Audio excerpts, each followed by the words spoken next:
Hi friends, তো আজকে আমি বানাবো লাউ ঘন্ট। আমার শাশুড়ি মা বলে গেছে আজকে তুই লাউ ঘন্ট বানাবি বড়ি দিয়ে। তো আমি বানাবো। আর দেখো আমার শ্বশুর 3টে লাউ নিয়ে এসেছে। মাঠে প্রচুর লাউ হয়েছে, আমি বলছি বাবু লাউ নিয়ে আসেন, লাউ নিয়ে আসেন। তো আজকে 3টে লাউ নিয়ে এসেছে একসাথে। এবার খা তোরা। তো এই দেখো একদম কচি ছিল লাউটা, এত সুন্দর ছিল। কেননা কদিন পরে জ্যৈষ্ঠ মাস পড়ে যাবে, আর লাউ খাবে না। আমার শ্বশুরবাড়িতে লাউ খায় না জ্যৈষ্ঠ মাসে। তো আর অল্প কয়দিন বাকি আছে জ্যৈষ্ঠ মাস আসতে। তো লাউ নিয়ে এসছে এতগুলো, এবার খেতে হবে কয়দিন ধরে। তো লাউ আজকে ঘন্ট বানাবো। তো দেখো 4 পিস করে কেটে নিয়েছি, তারপরে ছুলে ধুয়ে এরকম করে দেখো কুচি কুচি করে কেটে নিয়ে আসছি। বেশি কুচি করিনি, একটু মোটা মোটাই করেছি, কেননা বেশি কুচি হলে না আমার ঠিক ঘন্টটা ঠিক ভালো লাগে না, মানে মুখে লাগে না, এমন লাগে। হ্যাঁ, যার যেরকম, অনেকের আবার বেশি কুচিটাও ভালো লাগে খেতে, আমার এমন ভালো লাগে। তো আমি বাইরে কেটেছিলাম, রান্নাঘরে কাটিনি, কেননা আমি আজকে গ্যাসে রান্না করব। তো রান্নাঘরে নিয়ে এসেছি। তারপর দেখো কড়াইটা গরম হয়ে যাওয়ার পরে তেল দিয়েছি, একটা শুকনো লঙ্কা ভেঙে দিয়ে দিয়েছি, কারণ সেন্টটা ভালো লাগে শুকনো লঙ্কা দিলে। আর দেখো সম্বারাতে দিয়েছি রাঁধুনি সম্বার। আর এই যে বড়িগুলো, এই বড়িগুলোকে দিয়েছি। দেখো বড়িগুলো একটু ভেঙে ভেঙে দিয়েছি, কেননা একদম আস্তে আস্তে থাকলে না ভেতরে মনে হয় কিছু ঢোকে না। এই বড়িগুলো একটু শক্ত টাইপের, তো ভেঙে দিয়েছি। আর দেখো লাল লাল করে ভেজে নিয়েছি। আর আগেই লঙ্কাটা চিড়ে রেখেছিলাম, কারণ রান্না করতে করতে আবার চিড়তে বাইরে যাব, এই জন্য আগেই চিড়ে রেখেছি।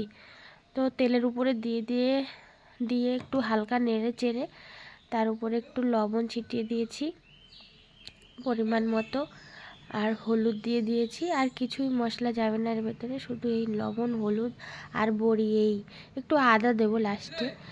তো এরকম হলুদটা দিয়ে হালকা নেড়ে চেড়ে তারপর একটু জল বেরিয়েছে বলে আমি ঢেকে দিয়েছি, কেননা জলটা না না শুকালে না ঠিক লাউ ঘন্টটা ভালো লাগে না। আর সেদ্ধটাও হয়ে যাবে গ্যাসে, তো তাই আমি একটু ঢেকে দিয়েছি। আর যদি এটাতে অনেক জল বেরিয়ে যেত তাহলে আমি চালের গুঁড়োটাই ছিটিয়ে দিতাম। আর এটাতে জলটা শুকিয়ে গেছে বলে আমি গোলা বানিয়েছি। তো এইদিকে দেখো আদাটাকে একটু মিক্সচার করে নিয়েছি। আদা আর আজকে বাটতে গেলাম না, কেননা গ্যাসে রান্না করছি আমি, আর আমার হাজব্যান্ড বাড়িতে আছি বলে আমি অত রান্নার ঝামেলাটা করলাম না। তো এটা দিয়েই পেস্ট করে নিলাম আদা, আর 2 চামচ চালের গুঁড়ো দিয়ে দিয়েছি।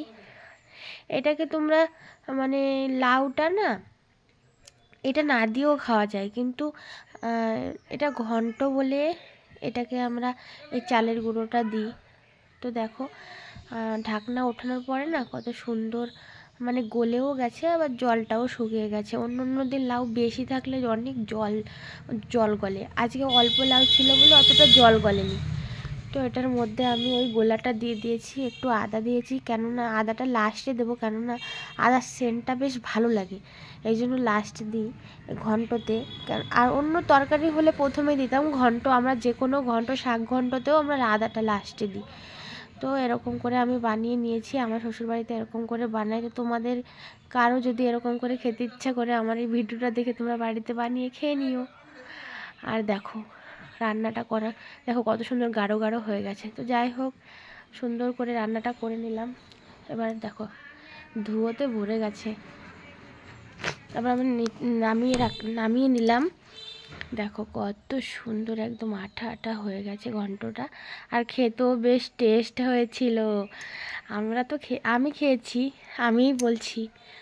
তো আর আমি রান্না করেছিলাম আজকে আরও অনেক কিছু রান্না করেছিলাম। এই দেখো এদিকে ডাল রান্না করেছি, এদিকে ডিমের কালিয়া করেছি, আর এদিকে পেঁয়াজি করেছি।